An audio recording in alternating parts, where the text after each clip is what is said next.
Hello. So it's Carrie here, and I'm excited that you're here for this episode of the She Means Business show because I recorded an amazing chat that I had with the incredible Prerna Malik. She is the co-founder of the Content Bistro, and she is a conversion copywriter. She has actually created a phenomenal masterclass for us inside our members club, all about how to write evergreen launch copy. And in this chat, we talked all about like her framework for writing evergreen launch copy. And we just talked about conversion copy and some of the biggest mistakes people make when it comes to writing copy.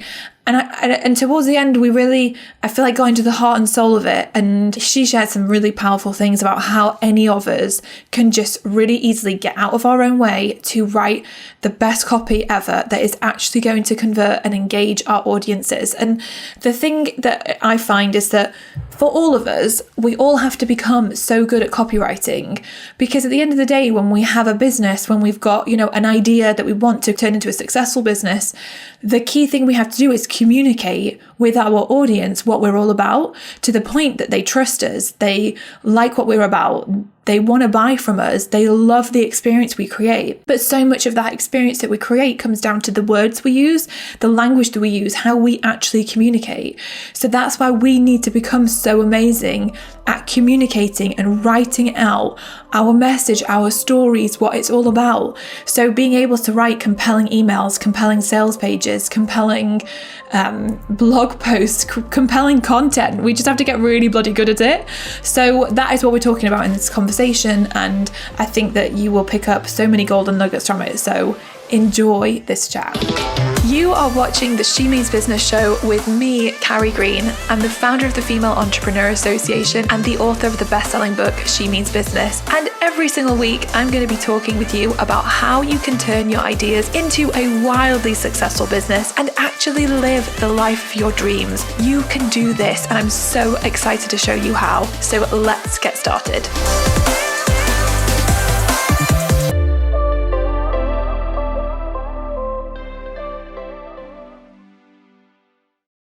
Prerna, I'm so excited that you're here. I'm so excited to chat with you.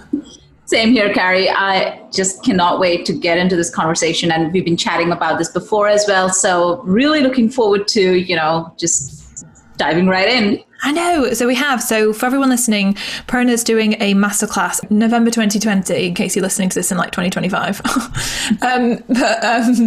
So yeah, it's out then. And I'm so excited about it because we did our intro video for it already. And so Prerna's doing her masterclass is focused on how to write evergreen copies for launch, like for evergreen launch. Well, I guess evergreen is not really launch, but for evergreen funnels, which I think it's such it's an exciting topic, because I think if you're an online business and you're especially like digital, you've got a course or a membership or anything like that, having evergreen funnel set up is just so powerful. So Absolutely. Yeah, so that masterclass is going to be so amazing. If you are inside of our members club, then definitely keep a lookout for it, because it's going to be phenomenal. For anyone listening, we'll talk more about as well you and your story and how this all came about. But for anyone listening that's like, what is evergreen? What is an evergreen funnel? Can you just share a little bit about what that is? Absolutely. So an evergreen funnel, put quite simply, is one that sells for you on autopilot every single day without you having to go through the whole launch roller coaster of cart open, cart close, create a bunch of assets, pour in a ton of energy. So this one's like, it's for people like me who enjoy seeing sales come in every day, and who are like, who enjoy the laziness of a launch without, like having to compromise on the sales aspect of it. So evergreen funnels sell for you day in, day out, and pretty much on autopilot. It's just amazing, isn't it? Because it's like, what blows me away is that like in this online space for digital businesses, like course creators, membership sites owners, that kind of thing, like the power of the internet's phenomenal. The fact that you can create something and then set it up on evergreen so that it's just bringing in sales every single day, and they're basically getting digital access to what you have already created. It just blows my mind. Like, I wish everyone could realize and see how like powerful the internet is. And the thing I always think is we've all got something inside of us that we could turn, like knowledge, expertise, experience, that we could turn into this kind of business and have an impact and make a difference in so many people's lives, and also enable ourselves to generate so much revenue.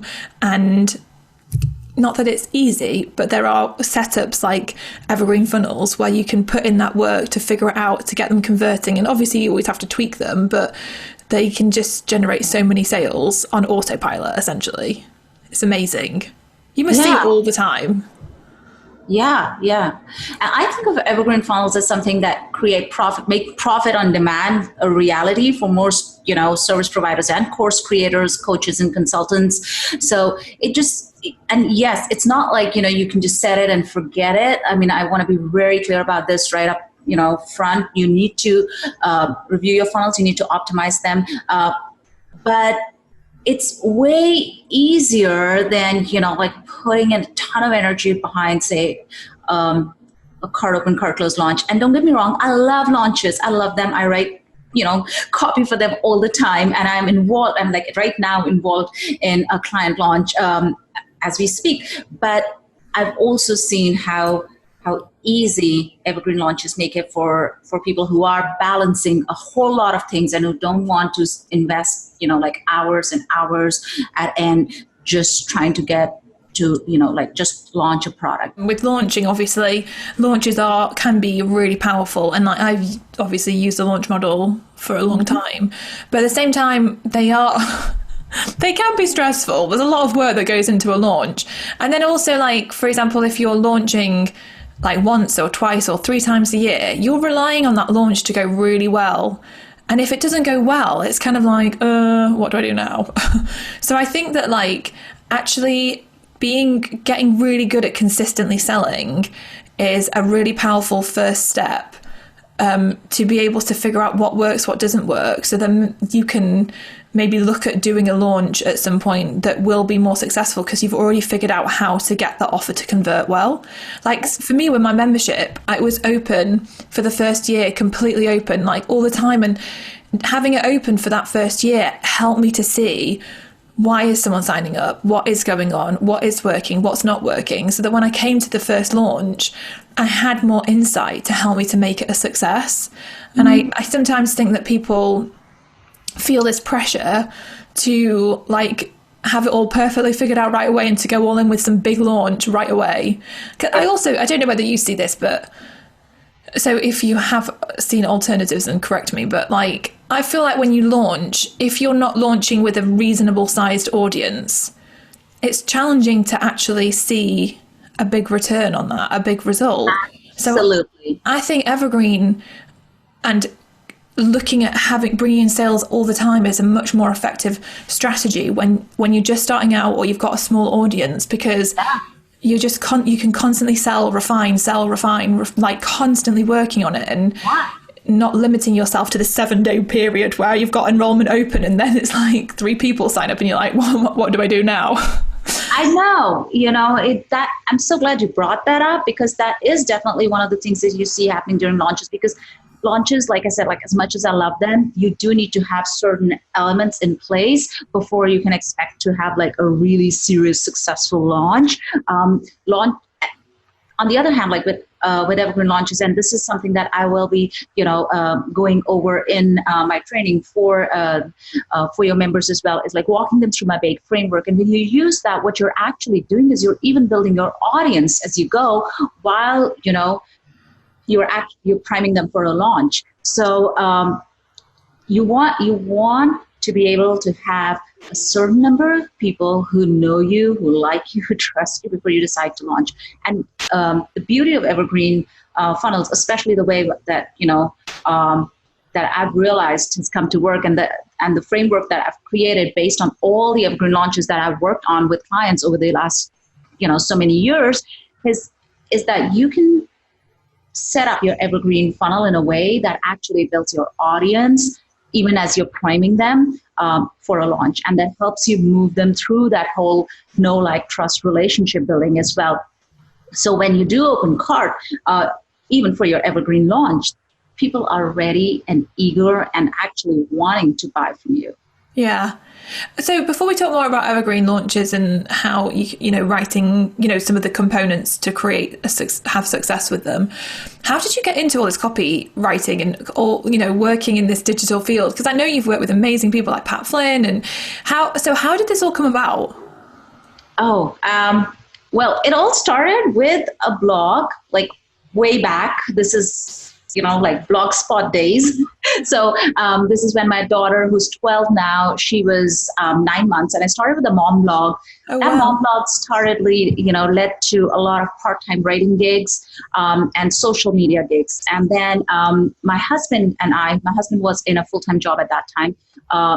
He got really sick, and he was on, bed rest for almost a year.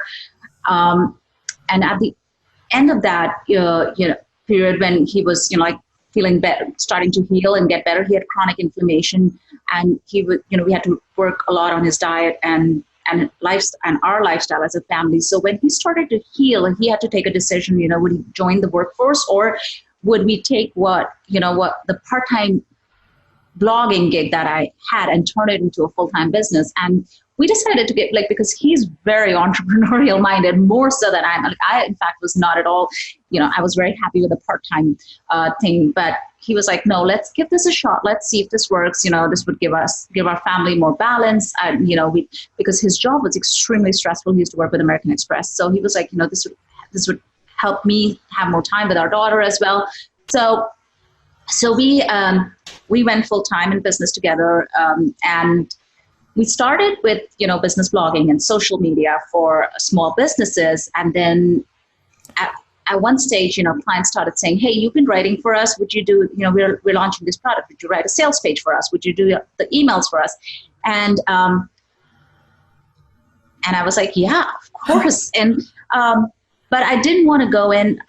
I'm one of those who wants to be prepared, who wants to know exactly what she's writing and why she's writing it. So I didn't want to go in unprepared. So I took a couple of really, really solid copywriting courses, and then and didn't just stop there. I also went ahead and joined Joanna V of Copy Hackers. I joined her mastermind, and was one of the few people who got certified. So she's, I think, certified about a dozen people overall as conversion copywriters, and I'm one of them. So, and all the while I was writing for clients, I was using what I was learning to help them see results, which is what led to us writing for incredible people like Vanessa Lau and Pat Flynn and Amy Porterfield and, Carrie Wilkerson, and an incredible audience. And it was just very, very exciting to be a part of launches and creating evergreen funnels. We created multiple evergreen funnels for so many of our clients,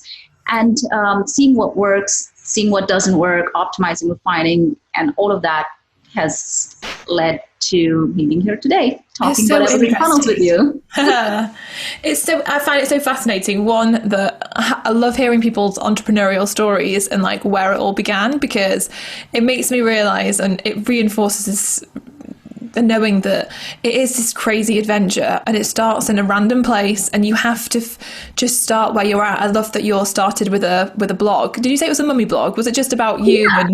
Yeah, it was just a mom blog, and that, and I was super active on Twitter at that time, and people would, read the blog, and then small businesses and other mom blogs would reach out and say, hey, would you write for us? So yeah, okay. And that, and then when we decided to go into business full time, my husband and I, we started reaching out to those clients, and we started letting them know that we'd be doing this full time, and we'd appreciate referrals and, any more projects. And yeah, here we are. I just love it so much, because it just makes you realize that, like, you just never know where things are going to lead. You never know where a blog, for example, is going to take you and what pathway it's going to open up. So even it's like sometimes people are like, I don't know how I'm going to make money from this, so I just don't know what the point in doing it is. And I'm like, just want to say to them, just do it. You just don't know. Stop thinking about the money and where the money is going to come from, and just do something because you're passionate about it and you want to do it and you're excited about it, and just let that be enough. And you don't know how it's going to all unfold and develop and grow. So I love that. Totally. Yeah. So with the evergreen side of things and with the other evergreen launching, well, actually, I have a question, and I'm just curious. What is like the most random or I don't know if you know the answer to this, but what is like one of the most random evergreen funnels you've ever worked on or ever seen? Oh, yeah. No, I have a few examples to you. So I'm glad you asked this. One of them was for a client who helps people take care of their succulents. Wow. Yeah. It was the most fascinating funnel to work on, and it was so much fun. And she had, so when she hired us, in fact, she was a referral through Pat Flynn, and it was very interesting because she was in his mastermind, and she came to me and she's like, my evergreen funnel is just not converting, and if I were to get one sale a day for my succulent course, I'll be really happy. Well, guess what? when we did a post-launch debrief, she was getting one sale a day. In fact, she was getting more than that. And her funnel was converting like crazy. And I was like, wow, like succulents, usually it's courses that teach people to, either run a business. And this is like a hobby thing, caring for succulents. Like I was so happy with how that funnel turned out. That is amazing. I love it. But it goes to show as well, like, this is the extent of which we, like, the knowledge and the experiences and the expertise that we have to share that can become successful, where we can be sharing what we're passionate about and teaching what we're passionate about, and like setting up evergreen funnels so that it can be making sales every single day. It's just brilliant. So what are some of the core things that people need to do in order to kind of get going with an evergreen sales funnel?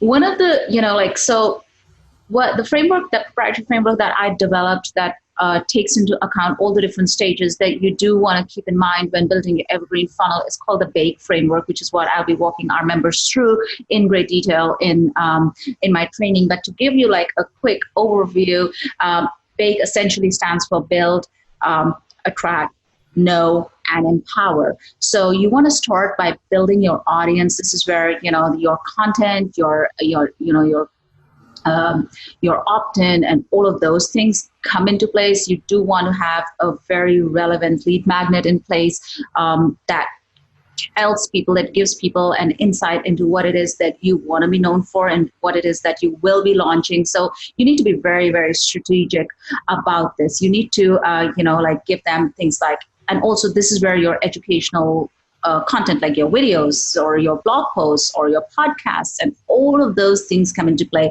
So you want to create content that builds a connection right at the start. And you can do that, with things like telling stories or giving strategies or, even interesting post content series around things. So all of those things help them build that connection with you. And then in the next stage, you want to move them to, you want to start building they already know you now. You want to start building the likability factor. So you want to attract people who take action. You want to get them to sign up for your lead magnet. You want to get them to, start engaging with your content. You want to get them to start noticing and engaging and interacting with your content on social. So that's like the second stage. And those are like the two most important fundamental stages. And that's the beauty of evergreen, because chances are you're already doing this. But when you have an evergreen funnel in place, you become way more strategic about the free content you're creating. You become way more, specific in the calls to action that you're putting out there. You start thinking about your free content by thinking about the people who it's serving. Even if you weren't doing that earlier, you start thinking like, okay, will this really help them? Will this really help them know more about what I do? Will this help them build the relationship, the connection that I want to build with them? Or is this just, am I just creating content for the sake of creating content because I've heard that you should be creating content and putting it out there? So once you start doing that, then you've got build, you've got attract, then you've got know, which is where people get to know you and start to, trust you, so that then in the last stage, which is where you empower them to make an informed decision and purchase your course, it becomes like such an easy step for them to take, because by then they know you, they like you, they trust you. So then signing up with you is just the logical next step. Yeah, I think it is like it's so important to take time to build up that audience piece and that engagement piece. And like for me with FEA, I spent like the first 2 years trying to figure that out. And I mean, I was a bit slow. I don't think it takes 2 years, but I think I was so sometimes stuck in my own way and so afraid to create an offer. That was my problem.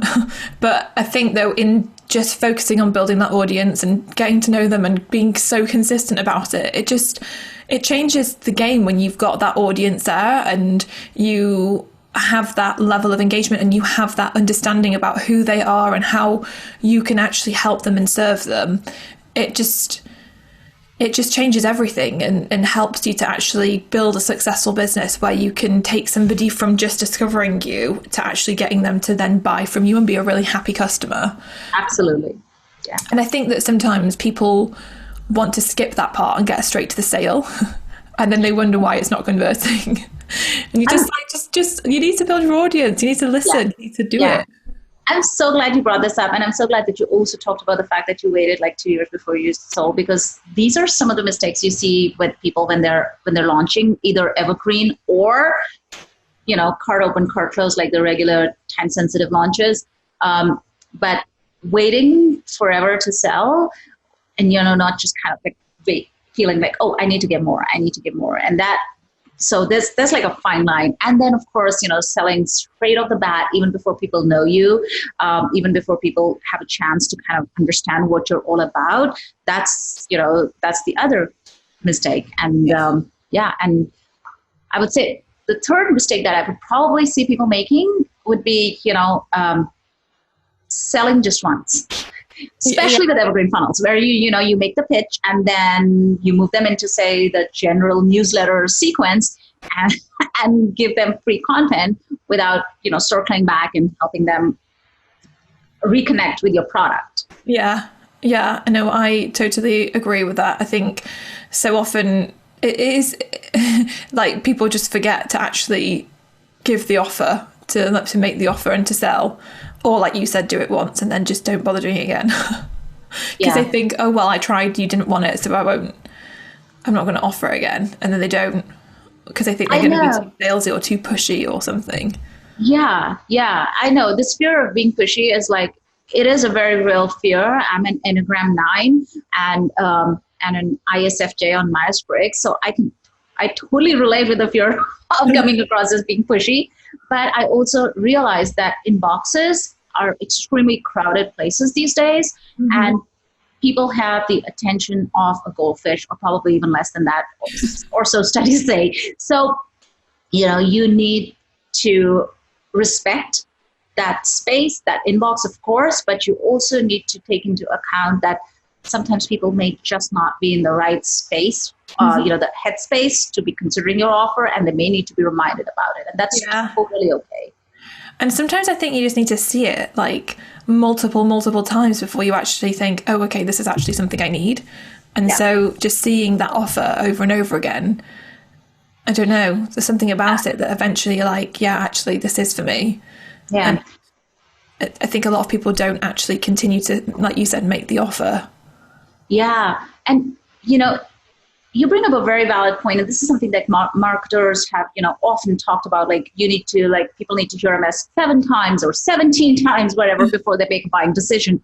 But what we as creative entrepreneurs need to keep in mind is that you just cannot keep throwing the same sales message at your prospects. You need to, yes, they need to see your offer again, but you also need to review how is it that they're seeing your offer and what's the context. And are they, and also understand that, and this is where it's very important to know, like when you're showing your Facebook ads, are they going out to people who are on your list, or are they going out to people who are completely cold, or are they going out to people who have seen your offer and haven't bought it, or maybe they put it in the cart but haven't, gone ahead and completed the purchase, because all those ads would be different.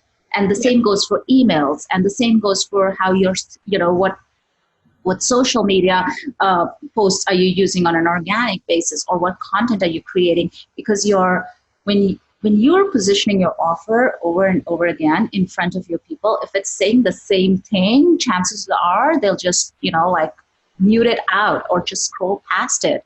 Yeah. But if you're positioning your offer in a way that either addresses what objections they have, or shows them how it can help them accomplish the goals they have, or removes any of the hesitations they may have, again, depending on where are they in the buying process, or maybe helps, cement the fact that why is this the best program for whatever result that they're trying to accomplish. Like maybe do a comparison analysis and show what's out there and what does this have. So you need to be creative about the content that you're sharing when you're positioning your offer, and not just, just take advice blindly as oh, I need to talk about it. And that's where the, selling too much thing comes in, because then you do end up being pushy because you're just repeating yourself, which really has no effect.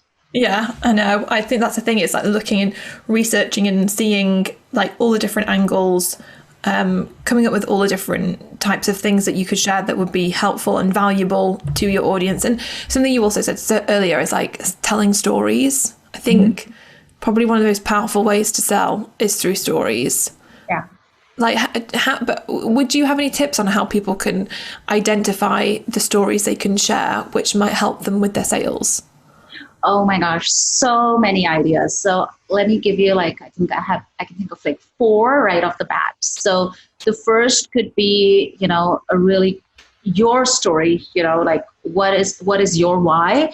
And again, it doesn't have to be flashy. It doesn't have to be the same as everybody else. It could be really simple. It could even like when you asked me my story, our story about starting our business isn't your usual, oh, I had a great idea, or we started a lot of businesses and we failed. No, we didn't. We started this one business and thankfully we succeeded at it. So, but yes, we did have challenges. We deal with chronic illness. We still do. And, we live in India, so we had location against us, all of those things. But so your story is super important, and you need to look at different parts of it and pull out different parts of it and see how it ties in with what your audience may want to hear. The second type of story that you could obviously do is your client's success story, before and after. This works really great if you're a coach, for example. You can show transformations, you can show journeys, you can show results, whether you're a business coach, a fitness coach, a fertility coach, a sleep coach. It doesn't matter. Transformations, before and after stories work wonderfully. You could also use your day in the life stories that happen, in conversations with maybe, say, a mom at the checkout line, or something funny that your daughter or son said. I'm always telling stories based on things our daughter comes up with, and those emails get such great responses when we send it out to our list, even during launches. People love it because it's real, and it also, but you need to see how can you tie that story into whatever it is that you want your audience to know about, and what is it that you want your audience to walk away with. So yeah, day in the life stories based on conversations or something that you overheard, or something that you maybe read in a book. That's another kind of story that you could tell. And then the fourth kind of story could be a story of, a story of a setback, the setback stories, the failure stories, somewhere where you learned a hard lesson. It's not always about failing and succeeding. Sometimes you just fail, period. And that's okay, because you still walk away with lessons learned. So is there a lesson that you recently learned, or maybe learned as a child, that was, that stemmed from failure, or maybe something that you saw? How can you tell that story? So lots of ways for you to weave in stories. And you're so right, stories are a fantastic way for you to not only establish a connection, but also, help your audience understand how you are the best person to help them move forward. Yeah. I think for me, I've become so much more aware of the stories that are happening in my life. And I look at like on a day-to-day basis, kind of the things that happen that are shareable and relate to the business. So like going back to, because for me, with the mission, it's to inspire and empower women to build successful businesses. So I look for how can I relate stories that might seem so unrelated to business, but how is there something in that I can relate back that's meaningful and that will align with the mission of inspiring and empowering them to actually build their business. Like I remember one time I had this flying lesson and this crazy, like basically it was the first flying lesson I'd had and I was terrified and I was flying the plane and the nose started to dip and I freaked out in the plane and the instructor said to me, "Carrie, don't let the plane mess you around." And I was like, wow, don't let the plane mess me around. Like, yeah. And so I remember telling that story. I've told it on so many stages and so many different emails and things with my audience, because I feel like the lesson was so profound and like, so often we let life mess us around and we let our fears and our doubts and our worries or other people mess us around. And so often we do that in business and it's a limitation. So while the story has absolutely nothing to do with business, it was so profound and I found a way to connect it back. And now I look for those real life things that are happening and I'm so much more aware of like, okay, this could relate back. This could be interesting. Because like you say, when I receive emails from people, the ones I like the most are the ones with the stories in. That's what hooks me in and gets me reading something. And then that's what's made me think, right, I'm going to click through and read more on this. So we are all storytellers. Yeah. Yeah. And even when people say, oh, but I'm not interesting or I don't have anything really happening. The fact is you do have conversations with people. And like you said, this could happen in the most random of places. I remember we sent out an email that had a conversation where my daughter was listening to something that my husband and I were discussing. And then like she was just listening to us. And I was talking about how we're, spending money on the business or investing in the business. And this was like right at the start of COVID and things were very uncertain. And I was like, are we being foolish doing all of this, like really ramping up investing in the business at this point of time? And she was like, well, you're not being foolish. You're being ambitious.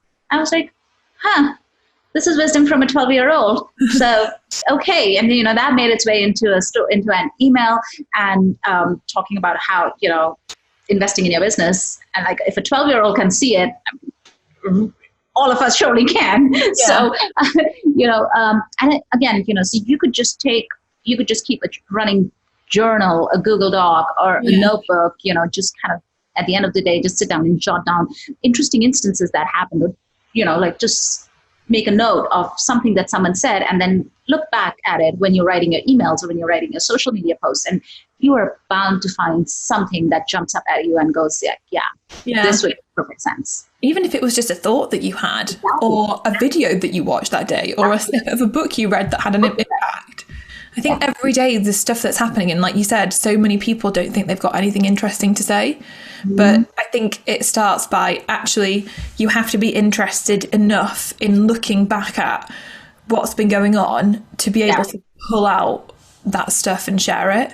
So it's so fascinating. I think for me, I think with copy, with being being a business owner, it's all about communication. Like it's all about getting people to discover you, but then moving them along this customer journey so that they fall in love with the business, they fall in love with the brand and they want to buy from you and they're excited and it's an experience, and our words create the experience.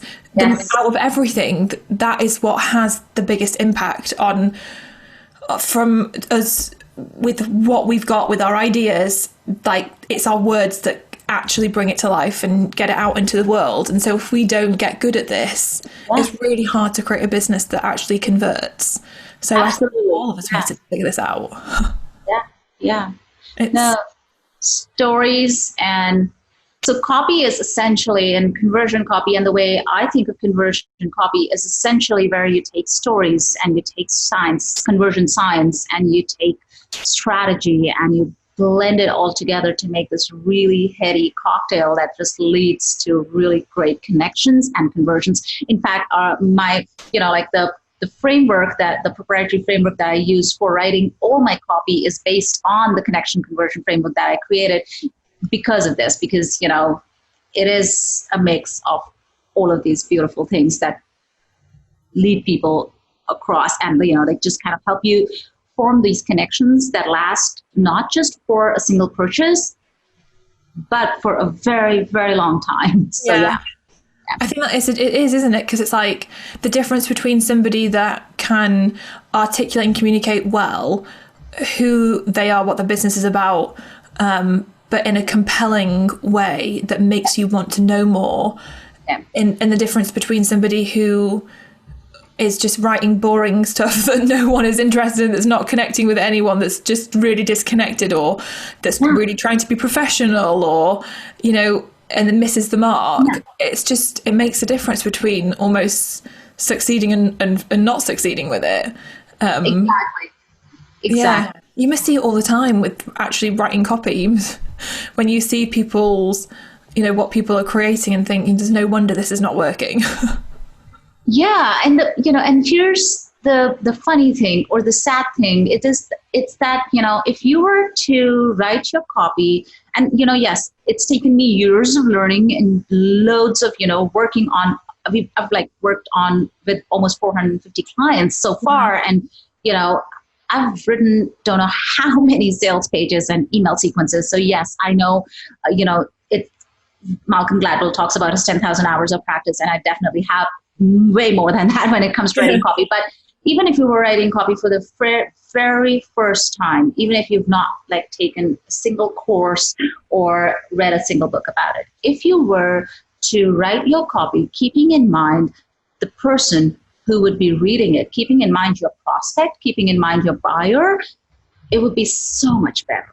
Because, and if you were to think of this as a conversation, the one we're having right now, where you say you just imagine sitting across your kitchen table and talking with them about your product or your service or your course, it would sound so much different and way better than if you were to try and make it fit a certain style or a certain voice, or just try and copy what you've seen other coaches and course creators do. And it's a trap a lot of us fall into, where you go, oh, so and so that's successful, let me just go ahead and do what she's doing or he's doing, and really that does not work. So you want to just think of this as a conversation. That's the most basic way that I would be able to describe it. If you were to write your copy for the very first time, start by thinking of it and considering it like a conversation that you're having. Yeah. Write a letter to a friend talking about what you're launching, and you'll find that it sounds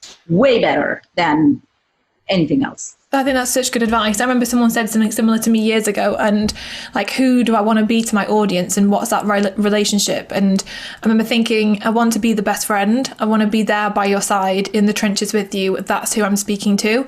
And once I realized I was the best friend, when it comes to sending an email, when it comes to writing, when I wrote my book, all that stuff, I wrote it as the best friend. And it's so interesting how many people say, even when I'm hosting workshops and live stuff, it's I literally read this comment yesterday on a feedback forms. She said something it was like we were sat around in a living room having cocktails with you, and you were just sharing stories with us and talking to us. It felt so real. But the number of people that had said the same thing, and the number of people that read my book and then say to me, I feel like you're my best friend. And people, when I send emails as well, sometimes I feel like maybe I get an email and there have been times in the past where I've rushed it and just sent it out, and there's not been any heart and soul in it, and then it doesn't get a good response. And I think, well, no wonder, because I'm not really putting my heart and soul into it. I'm not really connecting. But when I stop and think, just send this like you're talking to your best friend, it's so much easier. I'm like, okay, cool, because I know how to email my best friend. I know how to send that email. I know what I would say. And it just makes it so much easier. Brings down those blocks and the resistance that so many of us have in trying to figure out who we are, what our voice is, what it is. And I think we try so hard to be like so many other people, and like you said, you see this person doing that and that person doing that, and you pick up all these little pieces, and so all of a sudden you don't have a blooming clue who you are and what you're trying to say anymore. So if you just strip it all back and, like you said, just start with the conversation. Absolutely. Yeah. It just makes it so much easier. Reduces the resistance, I think. Yeah, absolutely. Absolutely. Yeah. So, I think that would be like the easiest way for you to get started. I'm so glad you shared your story, because that is exactly what, you would want to when it comes to writing copy that would connect. Like that's the most basic way to get started. Like don't let, you could keep overthinking this, and there is of course a whole process that goes into conversion copy that I follow. But if you were launching a program, or you're launching a service, and you need to write up an email for it, this is the easiest way to do that. It's like have a conversation. Yeah, have a conversation. Even though sometimes that can feel very vulnerable. I think that's the thing that people get hung up on, is feeling like they're being so vulnerable and that being judged, I suppose. But yeah. I think just a step you have to take, really, isn't it, if you want to get out there and make an impact with your business. But yeah, I've absolutely loved talking to you about this, and I really feel like it is going to help so many people with just the realization of I can just have a conversation. Like, I think that in itself is absolutely huge. So thank you so much for coming and sharing, especially all the tips around the formula for evergreen copy success, really. But obviously I know you've got so much content out there on specifically conversion copy. Where is the best place for people to check out more about what you've got going on? Well, I put together a special page with a lot of resources on evergreen copy, and also a copy of the big framework for your audience. So all they need to do is go to contentbistro.com/FEA for Female Entrepreneur Association, contentbistro.com/FEA, and go ahead, grab that. I will put that in the show notes then. So for everyone listening, if you are listening on iTunes, head over to the website femaleentrepreneurassociation.com/Prerna, which is Prerna. So if you go to that URL, femaleentrepreneurassociation.com/Prerna, you'll be able to find all the show notes and all the details of this in, and I'll put all those links in too, so you can start to figure out more about conversion copy and how to do it. And I think like it is just a process, and you learn more and more and more about it as you go. And I think as long as we're aware that this is such a crucial component to building a successful business, and we're just always opening up and open to learning more about it, I think that's we'll be able to create so much success. Yeah, absolutely. Or just shortcut it and hire someone like you. So that's always an option. Yeah, that's another way to do it. Prerna, thank you so much for coming and sharing everything. I've absolutely loved chatting with you, and I really appreciate it. And I'm so excited about your masterclass going live. It's going to be amazing. So thank you very much. So much, Carrie, for having me here. This was a real blast. It's obviously one of my favorite topics to talk about. So I'm also really looking forward to hosting the masterclass, and and really enjoyed this conversation with you. Thank you so much. Me too. I really hope you've enjoyed listening to this episode. If you have, head over to the website, leave us a comment, let me know what your biggest takeaway has been, and I will see you next week for another episode of the She Means Business Show. Bye. I hope you loved this week's episode of the She Means Business Show. If you want more help and support to build a wildly successful business, then join hundreds of thousands of women and become an FEA insider. You'll get access to some of our amazing freebies, to our bonuses, to our giveaways, to so much good stuff. Head over to femaleentrepreneurassociation.com/insider to get all of the goodness. And I will see you next week for another episode of the She Means Business Show.